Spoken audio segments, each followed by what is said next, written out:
a dar inicio al seminario de criptorquidia y fimosis. Todas las preguntas que necesiten hacerlas, pues las van a hacer al final de la presentación.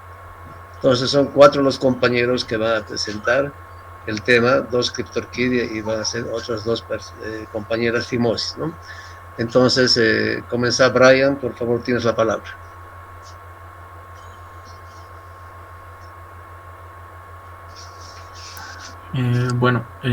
Buenos días, doctor. Buenos días, compañeros. Vamos a empezar con lo que vendría a ser criptorquidia.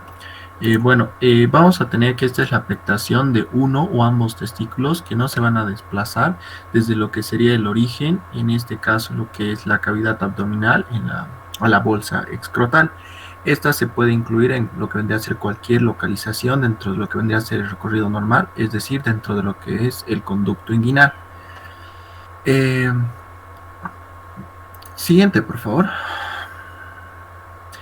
Vamos a tener que este va a tener una incidencia aproximadamente de entre el 30 al 40% en lo que van a ser los prematuros, y aproximadamente de esto un 70% de estos casos van a solucionarse de manera fisiológica hasta antes del tercer mes.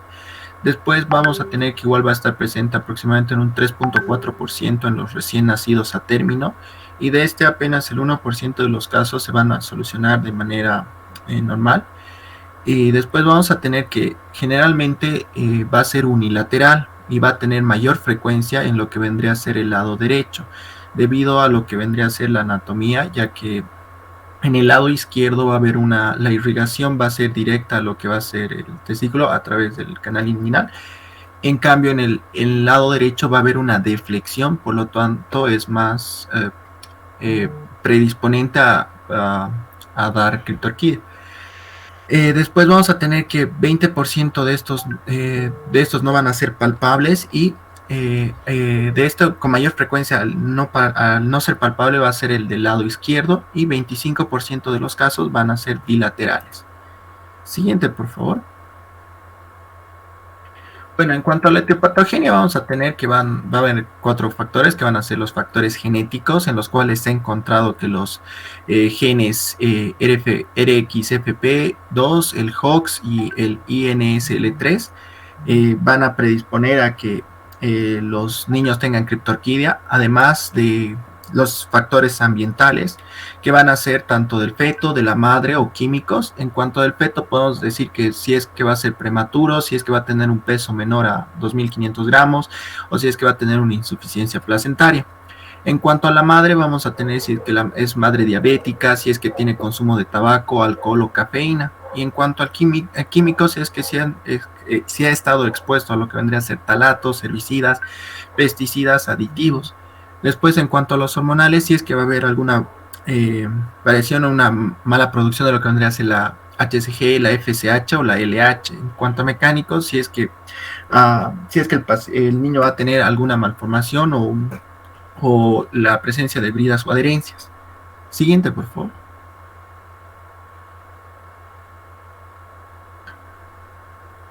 Tati, siguiente, por favor. Ya. Bueno, en cuanto a las fases del descenso testicular, vamos a tener que esta se va a dar generalmente en 2 fases, que es la transabdominal y la inguinoexcretal. Bueno, vamos a tener que acá va a actuar lo que va a ser la hormona liberadora de gonadotropina, la cual va a producir lo que va a ser la FSH y la LH. Estas a su vez van a estimular lo que van a ser las células de Leydig y van a producir lo que va a ser la testosterona. A su vez vamos a tener lo que es el factor de crecimiento epidérmico, que este va a estar dado en la placenta y va a producir lo que es la HCG. Por lo tanto, esto va a producir lo que van a ser los andrógenos.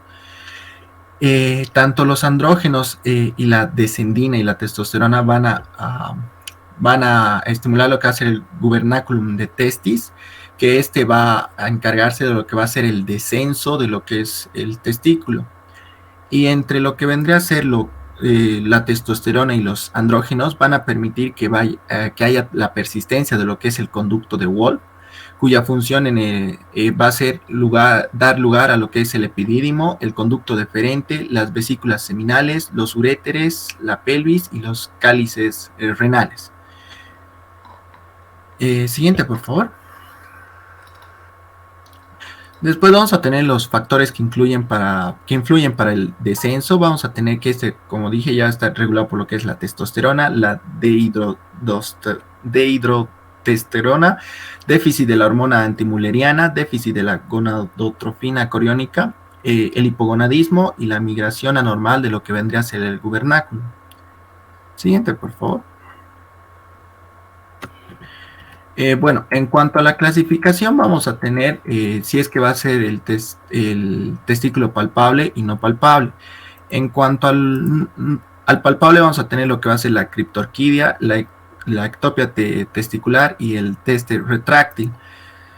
En cuanto a los no palpables, vamos a tener lo que va a ser la ausencia del testículo y el testículo intraabdominal.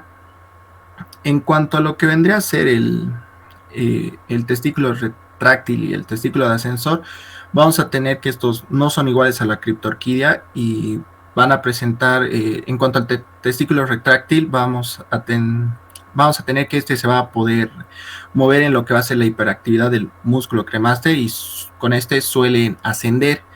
Y también por medio de maniobras nosotros igual podemos hacer que desciendan a lo que va a ser la bolsa excretal.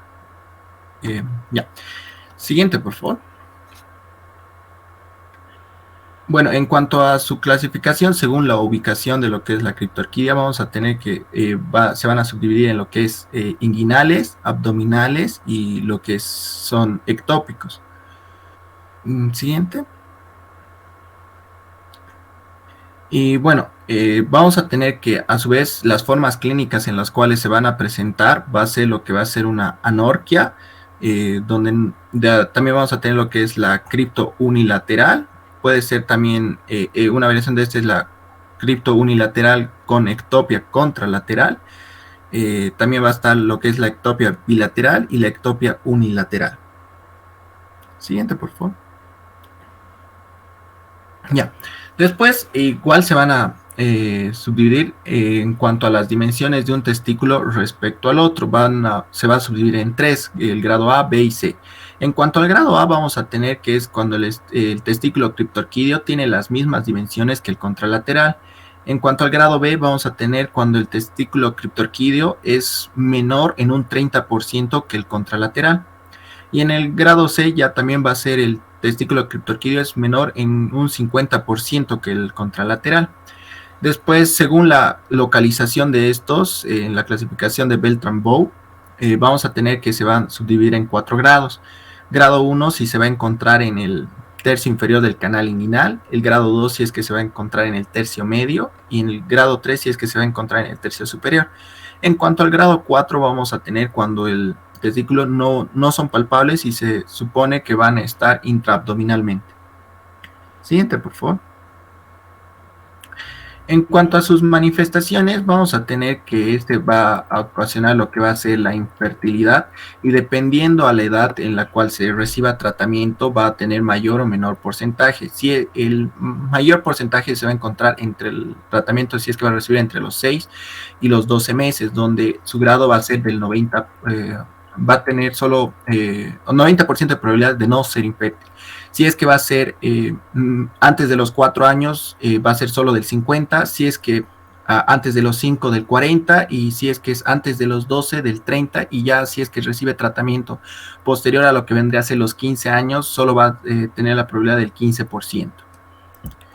En cuanto a después puede ocasionar lo que vendría a ser los tumores testiculares, que es un riesgo de 4 a 10 veces superior. También puede presentar lo que vendría a ser las hernias asociadas, una torsión y atrofia, y además puede presentar lo que vendría a ser los efectos psicológicos. Siguiente, por favor.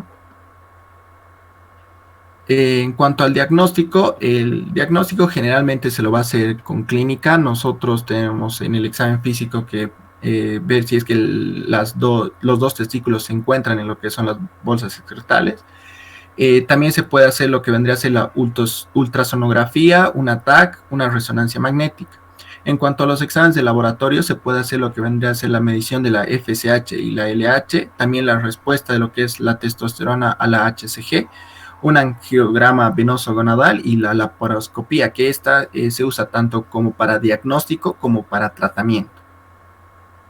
Siguiente, por favor. En cuanto a las complicaciones, como ya se les mencionaba, es lo que es la esterilidad, el hecho de que pueda tener cáncer, hernia inguinal, menor tamaño testicular, torsión testicular y efectos psicológicos. Siguiente, por favor.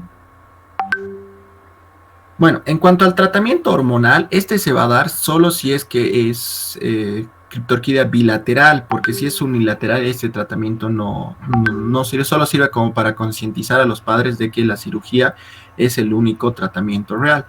Se le va a dar lo que va a ser la HCG, estas son hormonas esteroideas que van a estimular a lo que va a ser las células de Leydig y va a ser la producción de lo que vendrán a ser los andrógenos. En cuanto a su esquema, va a ser según el peso de lo que es el niño, y si es que es menor a 10 kilogramos, se les va a dar 1000 unidades internacionales por semana. Si es de 10 a 20, 1500, y si es mayor a 20, se le da 2500. Esta se tiene que dividir en 2 dosis, ya que se va a aplicar 2 veces a la semana durante 4 semanas. Siguiente, por favor.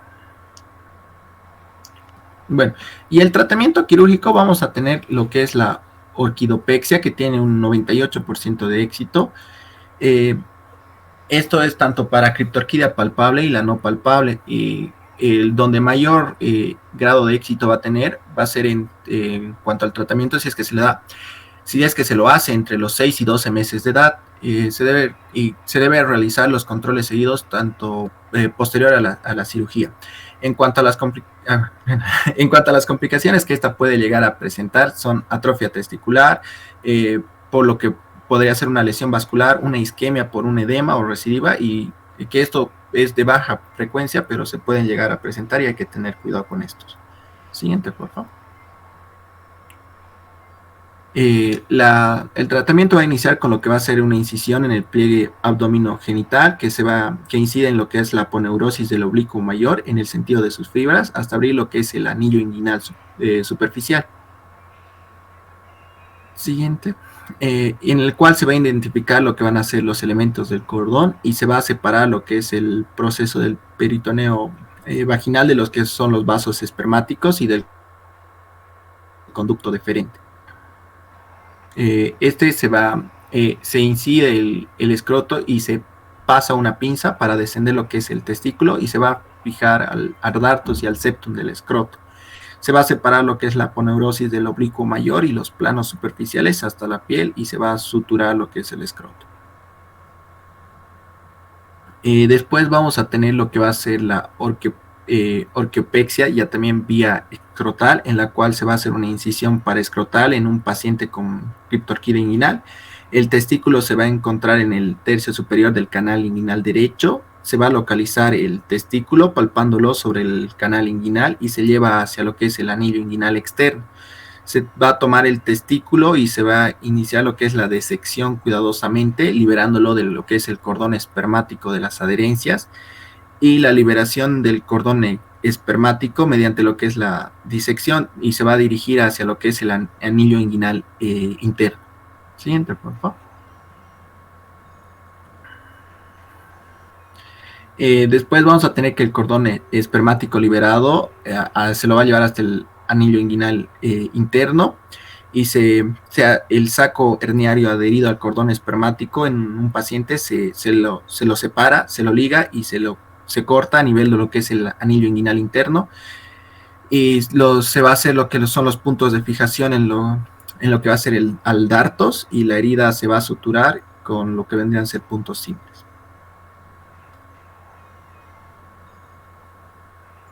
Vamos a continuar con el tema de fimosis. Vamos a definirlo. La fimosis se conoce como una condición en la cual el percusión no va a poder ser retraído sobre el glande del pene. Generalmente puede ser fisiológica o también llamada primaria, y esta se va a resolver en el tiempo, en menos de 3 años. Hasta los 3 años puede ser fisiológica. La fimosis patológica, también se llama secundaria, es una fimosis con cicatrización distal del prepucio. Algunos términos en la definición pueden incluir lo que es el prepucio no retráctil, el prepucio con adherencias al glande, el prepucio redundante, anillo fibroso y orificio estrecho. Siguiente. Bueno, veamos un poco de qué es el prepucio y para qué sirve, ¿no?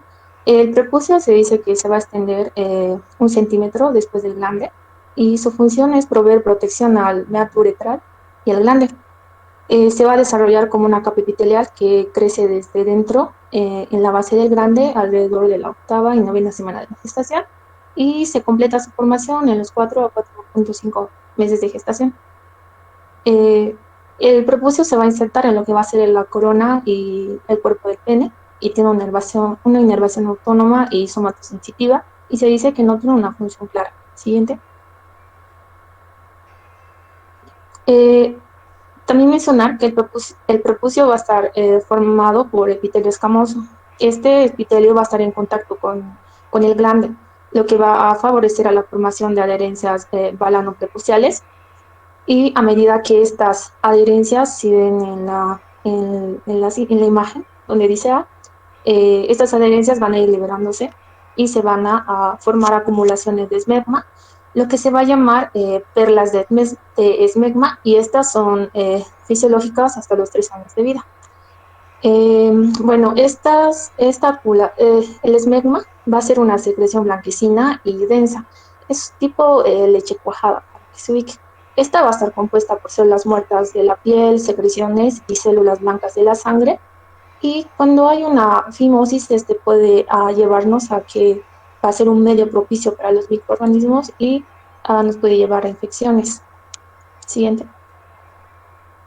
En la epidemiología se dice que al año de vida, el 50% de los niños es posible la retracción del prepucio. A los 3 años de vida, el 89% ya pueden ser retraídos. La incidencia de la fimosis es de 8% en niños que están entre los 6 o 8 años y se dice que un 1% de los jóvenes entre los 16 y 18 años presentan esta fimosis. Y hay una incidencia de lo que es, o una estimación del 37 al 39% de hombres en el mundo que van a ser circuncidados por la fimosis. Siguiente. Bueno, vamos a ver un poco de su etiopatogenia. Dijimos que generalmente es fisiológica hasta los 3 años de vida. Por tanto, va a ser normal en todos los recién nacidos, donde podemos observar un orificio prepucial. Si ven la imagen de arriba, esta tiene que ser flexible, no debe de haber cicatrices, se debe de ver lo que es el meato urinario y es común en menores de 3 años. Como parte del desarrollo normal, dijimos que hay adherencias balanoprepuciales. Estas adherencias van a ir liberándose gradualmente debido al crecimiento del pene y las erecciones que se van a producir. En cuanto a lo que es la fimosis patológica, esta va a ser el resultado se dice que va a ser el resultado de retracciones forzadas del prepucio sobre el glande. Muchas veces esto se dice que es porque las mamás tienen creencias de que deben de hacer estos ejercicios, entre comillas, ¿no? De realizar estas retracciones continuas, lo que favorecerá que este orificio tenga traumas, microtraumas, inflamación, se genere cicatrización y también fibrosis. En cuanto a la historia, se debe preguntar a la madre o lo que vamos a ver en la exploración física y eso, y lo que nos sugieren, ¿no? Y nos dicen es que va a haber retención urinaria, el niño va a presentar erecciones dolorosas, disurias, balanoprostitis recurrentes y lo que es el globo vesical. Si ven en la imagen superior de arriba, Um, bueno, no puedo mostrarles, pero hay una parte que está oscura y es el área de cicatrización. Esa parte que está exacto es el área de cicatrización. Por tanto, cuando uno hace la exploración, la imagen del centro de esa misma imagen que pueden ver es cómo se hace la retracción, ¿no? Y si haces este proceso, esta cicatrización va a evitar que pueda retraer lo que es el prepucio sobre el glande. Siguiente. En el cuadro clínico, lo que vamos a poder apreciar van a ser la balanitis serótica esclerosante, abultamientos del glande, disuria, hematuria. Siguiente. Se va a producir una incapacidad para retraer completamente el prepucio Va a haber infecciones recurrentes de ITU, globo prepucial y erecciones dolorosas. Siguiente. En los tipos de fimosis tenemos la puntiforme, la anular no retractible, la anular retractible y la que está resuelta. Siguiente. Y este cuadro es muy importante que lo sepan, que es la clasificación de Callava, que va desde el grado 1 hasta el grado 5. En el grado 1 podemos ver que no va a poder ser retraíble o su retracción va a ser muy leve sin que se vea el glande. El grado 2 hay una exposición del meato uretral con retracción ligeramente mayor del prepucio. El grado 3 hay una exposición de la mitad del glande. El grado 4 es mayor que la mitad, pero esta es incompleta. Esto debido a las adherencias al saco coronal. El grado 5 hay ya una exposición fácil de todo lo que es el glande, incluyendo el surco balanoprepucial y no se presentan adherencias. Siguiente.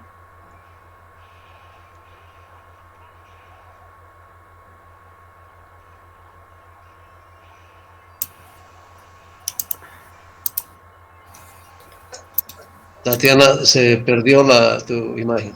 Sí, doctor, para encender mi micrófono lo desactivé. Ahora sí, ¿verdad?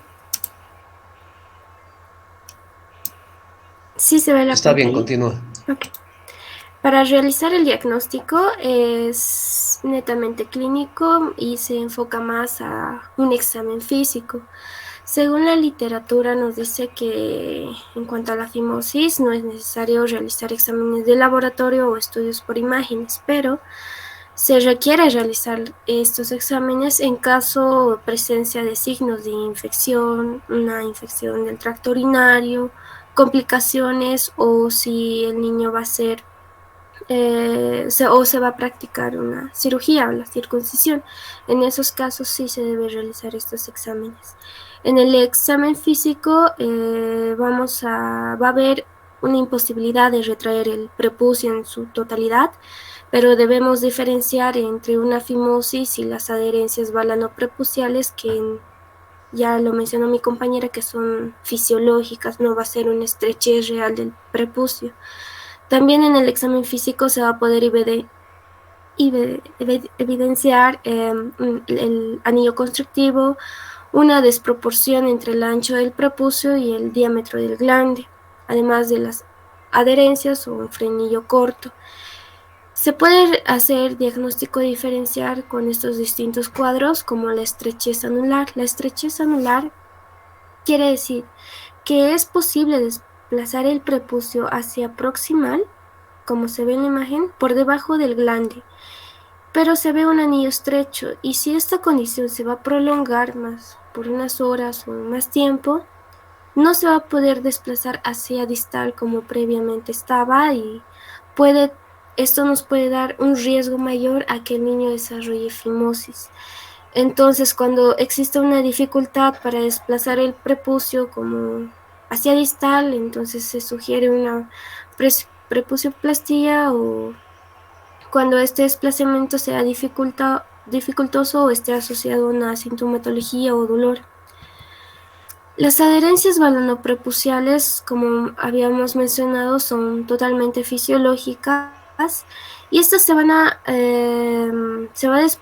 desprender del glande, esto gracias a las erecciones intermitentes que va a suceder en el niño, o también por la queratinización del epitelio interno, o también producido por el esmegma, esas secreciones blancas. Entonces, esos factores van a ayudar a que estas adherencias se desprendan espontáneamente y de manera natural, que es como se debería hacer.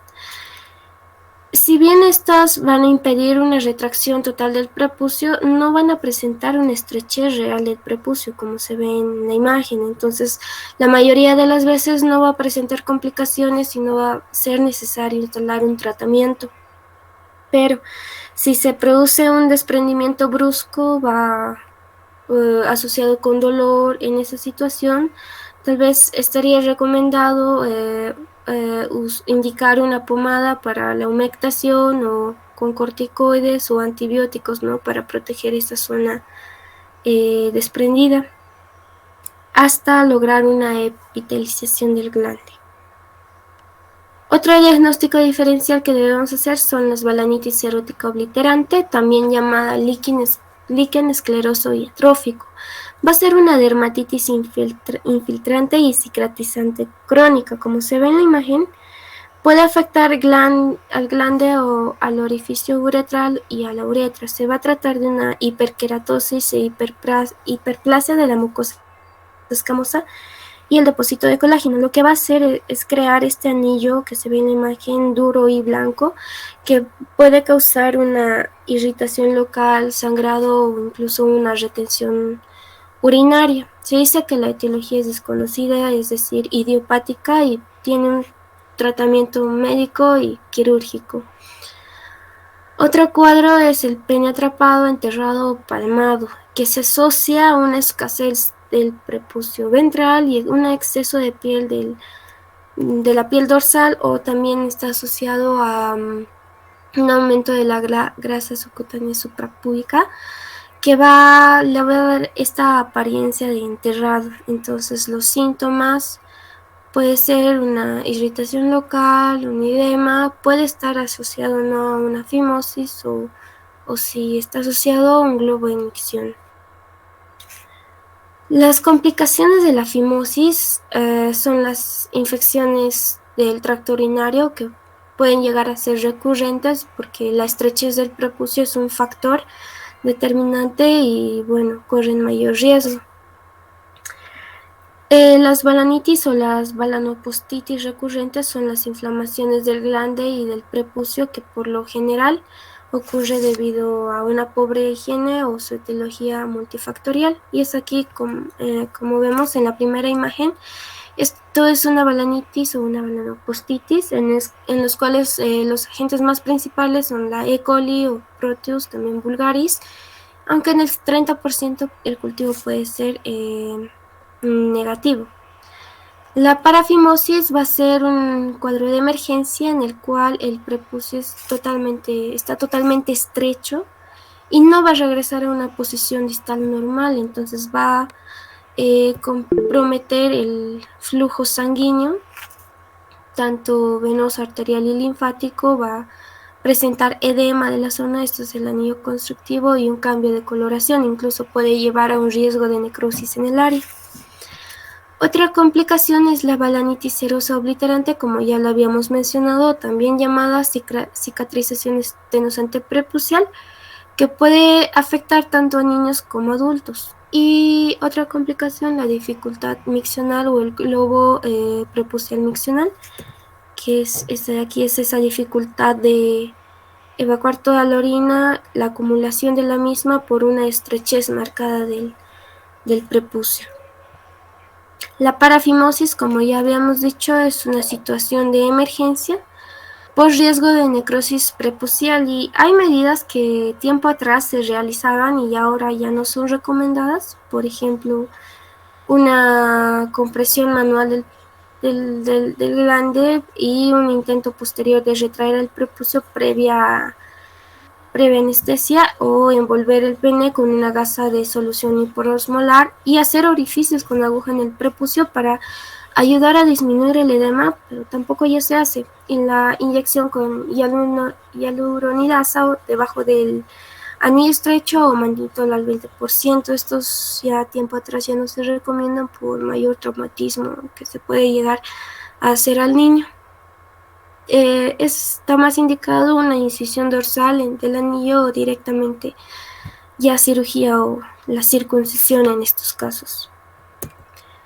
El tratamiento de la fimosis, en este caso la fimosis fisiológica, no va a precisar tratamiento por debajo de los 3 años, pero hay casos en los cuales se debe evaluar y tener criterio. Por ejemplo, en un niño de 1 año de edad que presenta una fimosis, un grado de fimosis tipo Callaba 1, por ejemplo, en el cual a la retracción no se visualiza totalmente nada o como se debería hacer, al menos hallar el meato uretral. Entonces en esos casos sí podría indicarse el tratamiento no quirúrgico, porque ese prepucio no se va a abrir por más que pase el tiempo y a pesar de que tenga 1 año, entonces es más criterio pero en cuanto a la fimosis fisiológica, por debajo de los 3 años puede haber chance de que pueda volver a la normalidad y la retracción del prepucio.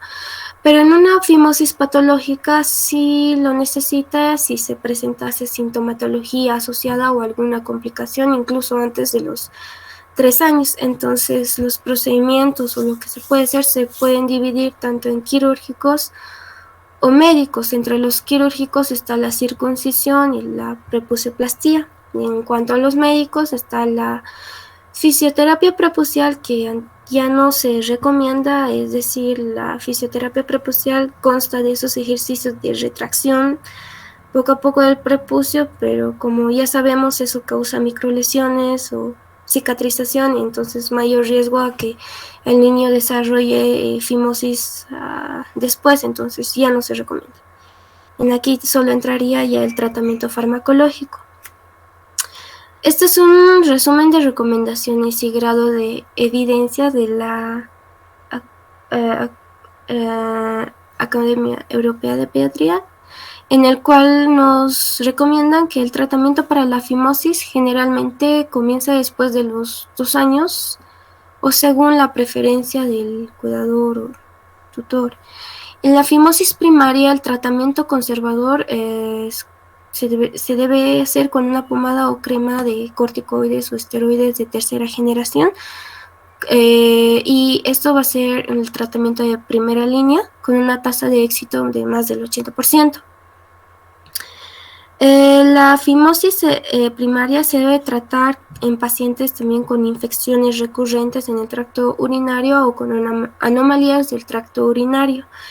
Y la circuncisión se recomienda que se lleve a cabo en caso de líquido escleroso o una fimosis con cicatrices. Además, que la fimosis puede estar también recomendado el intentar el reposicionamiento manual o después proceder a una cirugía si esta falla o eso. Además, lo que nos dicen en las recomendaciones, se debe evitar la retracción de las adherencias prepuciales asintomáticas que habíamos mencionado que son fisiológicas. Entonces, en el tratamiento médico o farmacológico están los esteroides tópicos, que son de primera línea, que van a actuar mediante un proceso antiinflamatorio local y mejorando la elasticidad por una síntesis de las fibras elásticas y de colágeno. Van a tener un efecto antiproliferativo de la matriz dérmica, disminuyendo el espesor de la piel y borrando el estrato córneo, es decir, que van a aumentar la elasticidad del prepucio y van a lograr una mayor retracción de este. Generalmente se usa betametasona al 0.05%, 2 veces al día durante 8 semanas, pero también se puede utilizar hidrocortisona 3 veces al día o también la triancinolona. Los efectos adversos son pocos comunes y este tratamiento en cuanto a la balanitis serótica obliterante tiene poca respuesta a estos tipos de tratamiento farmacológico y es más, la circuncisión es más indicada en esos casos. La circuncisión tiene indicaciones precisas, por ejemplo, infecciones urinarias, cambios en el prepucio debido a traumas repetitivos, la balanitis erótica obliterante o creencias religiosas de los padres. No se debe practicar en malformaciones congénitas del pene, por ejemplo, las hipospadias, infecciones locales o coagulopatías. Lo que nos dice la Academia Americana de Pediatría es que establece que en los recién nacidos los beneficios de la circuncisión van a superar los riesgos, entonces el acceso a este procedimiento sí se va a justificar y lo recomiendan a las familias para llevarlo a cabo. Por ejemplo, en aquí la circuncisión va a tener históricamente un origen religioso, por estatus social, sacrificio e incluso por higiene. Tiene ciertos beneficios en cuanto al VIH, ya que reduce hasta el 50% las probabilidades de contraer VIH. Una reducción de infección por VPH y balanitis. Sabemos que estos son factores de riesgo para el cáncer de pene, entonces también tendrían beneficio en este aspecto. Los pacientes que no están circuncidados tienen 10 veces más riesgo a a contraer infecciones urinarias.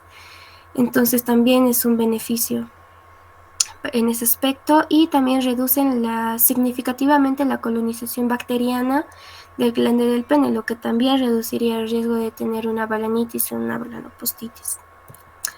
Las indicaciones para la circuncisión va a ser una fimosis secundaria o una fimosis patológica, la parafimosis, que es una situación de emergencia, ya lo habíamos mencionado, una balanitis a repetición, itus a repetición, lesiones recurrentes del frenillo también. No se debe practicar la circuncisión en infecciones locales agudas, anomalías congénitas como las hipospadias, micropenes o un pene enterrado. Estas técnicas que se ven en las imágenes superiores, el Gomco Clamp o el Plastivel, en el cual usan instrumentos en forma de campana que son para proteger el glande, ya no se recomiendan porque no hay mucha precisión en el corte del prepucio redundante y van a generar más complicaciones o incluso riesgos a tiempo después de también tener fimosis por la cicatrización del área. Lo que sí se hace es en las técnicas quirúrgicas, que hay muchas técnicas, por ejemplo la técnica de clamp, la técnica de doble incisión circular o manguito, el slit dorsal, que se hace en pacientes más pequeños, o también se habla también de circuncisión por láser. Esta es una de ellas, de las muchas, en el cual si se observa en las imágenes que este es el tejido a retirar o la piel redundante que está sobre el glande, en el cual se va a ir desprendiendo poco a poco realizando cortes, eliminando la piel sobrante y definiendo los bordes, ¿verdad? Entonces al finalizar, una vez retirada la piel, se va a suturar con puntos mucocutáneos y bueno, es así como se realiza la circuncisión. Y por supuesto no va a estar exenta de complicaciones, y entre las complicaciones que se puede presentar, por ejemplo en la piel del pene, son las retracciones asimétricas, adherencias del glande y puentes cutáneos con retracciones fisiológicas del pene por el panículo adiposo suprapúbico, ¿no? Llegando a causar esa imagen de pene enterrado, también causar irritaciones. Puede ser una complicación también la estenosis del orificio uretral o un traumatismo peniano, una lesión uretral, resección del glande, del cuerpo del pene o incluso una necrosis del pene. Y bueno, esos serían los dos temas que estaban previstos para hoy. Muy bien, gracias, Tatiana. Jóvenes, por favor, si tienen alguna duda, alguna pregunta, alguna aclaración, pueden hacerlas.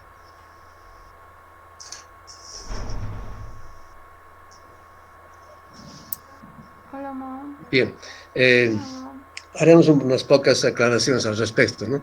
Cuando hablaban el tema de criptorquidia, el tema de testículos no palpables en la clasificación, hay que ser muy cuidadosos, ¿no? Porque muchas veces hay errores de interpretación diagnóstica cuando hablas de testículos no palpables. ¿Qué sucede? Normalmente el niño pues está asustado, y si estás examinándolo con la mano fría, el cremaster, que es muy hiperrefléxico, pues asciende al testículo y no lo encuentras. Entonces das un mal diagnóstico, o sucede lo mismo con las ecografías. Las ecografías para diagnosticar una criptorquidia no están indicadas, solamente están indicadas para valorar el tamaño o valorar la vitalidad de ese testículo mediante el Doppler. ¿Por qué? Porque igualmente en la ecografía, al aplicarle el gel al niño, pues se asusta, se suben los testículos, y si un imagenólogo no tiene la paciencia, el cuidado de descender, de empujar con el transductor el testículo, pues hay también errores en la interpretación. Entonces, no siempre hay que decir que no son palpables, ¿no? Hay que tomar en cuenta al examen físico.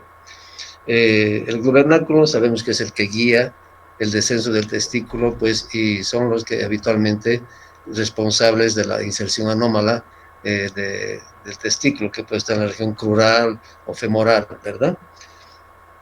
Entonces, nosotros también en pediatría no vemos frecuentemente, prácticamente no vemos tumores testiculares, salvo que sean los embrionarios al nacer. Pero habitualmente en la edad de adolescentes o escolar no vemos tumores testiculares. Y la razón es la siguiente: habitualmente los tumores testiculares los ven los urólogos de adultos. ¿Por qué? Porque los tumores testiculares pueden ser consecuencia de un mal diagnóstico pediátrico, de un mal diagnóstico, digo mal, de un mal tratamiento pediátrico que ha llevado a que la malignización se presenta en edad posterior, no en edad infantil.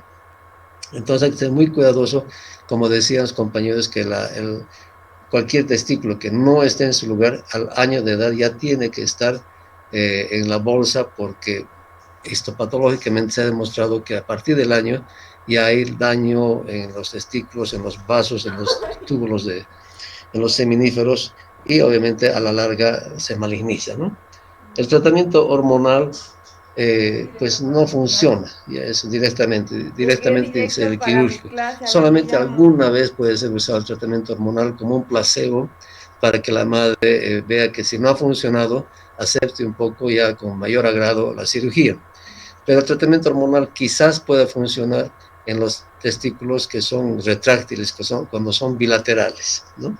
Entonces ahí puede estar indicado y esperar por lo menos unos 2 meses posteriormente a la aplicación de las hormonas, antes de decir que ha tenido éxito, porque mientras tanto es una prueba terapéutica, porque la hormona, en este caso que se usa las gonadotrofinas coriónicas en nuestro medio, tienen una acción de un mes más o menos. O sea, la acción va bajando a partir del 15º día, su efecto. Entonces, si al mes o a los 2 meses los testículos se han vuelto a subir, sencillamente pues no ha funcionado. Pero si a partir de los 2 meses los testículos sí están en su lugar, entonces nuestra prueba terapéutica sí ha funcionado y ya sería un diagnóstico, un tratamiento adecuado. Entonces, todos los niños, en cuanto a la fimosis y las parafimosis, aquellos niños que han tenido una parafimosis y se ha reducido, definitivamente cualquier maniobra que tengas que hacer para reducir una parafimosis, tienes que hacerlo con una sedación adecuada, porque es muy dolorosa y puedes aumentar el riesgo de edema y sangrado siendo torpe en esa maniobra, porque el niño se defiende. Entonces tienen que hacerla siempre con el niño sedadito y reducirla como han indicado sus compañeras.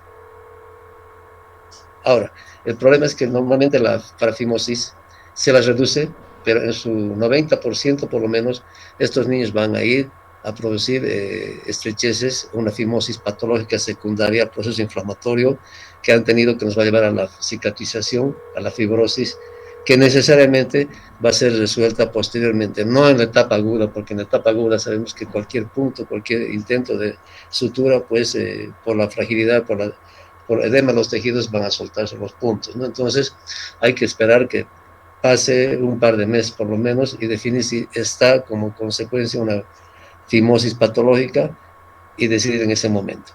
Bien, jóvenes, no sé si tienen alguna pregunta, alguna aclaración al respecto. Ok, bueno, muy bien, jóvenes. Dígame, Esmeralda. Yo tengo una pregunta de la parafimosis, no me ha quedado muy claro. La resolución quirúrgica no se lo puede hacer en etapa aguda, porque nos han mencionado que es una emergencia, ¿verdad? Entonces, el manejo en emergencia, ¿cuál sería exactamente, doctor? Ya.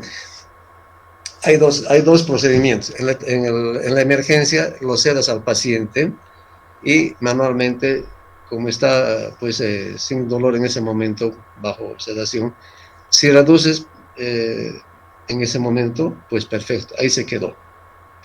La parte quirúrgica se refiere a qué? A que en el momento en que tú no has podido reducir la parafimosis con las maniobras bajo sedación, tienes que irte a la parte quirúrgica, pero es un procedimiento quirúrgico mínimo, nada más. Como está remangado, es como el calcetín que se ha desdoblado, haces tú una incisión, como está la mucosa. En realidad no es la piel lo que está remangado, ¿cierto? Lo que se ha dado la vuelta es la mucosa, que está edematizada. Entonces haces un cortecito simplemente en la mucosa, que eso hace que se libere un poquito el edema y puedas manualmente reducir la parafimosis. Ahí termina el tratamiento quirúrgico, entre comillas, de la parafimosis. Pero tú tienes que esperar un buen tiempo, un par de meses, a ver si esa parafimosis que la ha reducido te ha llevado a la fimosis patológica o no. Entonces, no sé si te queda claro. La primera parte quirúrgica, entre comillas, como te digo, es la incisión de la mucosa cuando no se ha podido reducir primariamente esa parafimosis. Si se ha reducido la parafimosis con o sin incisión dorsal de la mucosa, entonces tienes que esperar 2 o 3 meses, depende del tiempo que tú veas conveniente, y ver si ha desarrollado una fimosis secundaria. Si ha desarrollado una fimosis secundaria, entonces ahí tienes que programar una circuncisión. Pero si por cosas de la vida no ha habido fimosis, no se ha fibrosado el tejido, pues se libró del procedimiento quirúrgico. No sé si está claro, Esmeralda, ¿o tienes alguna otra pregunta? Sí, doctor, muchísimas gracias. Ahora sí está claro. Ok. ¿Alguna otra pregunta más, chicos? Ok, muy bien, muchas gracias, jóvenes, por la atención.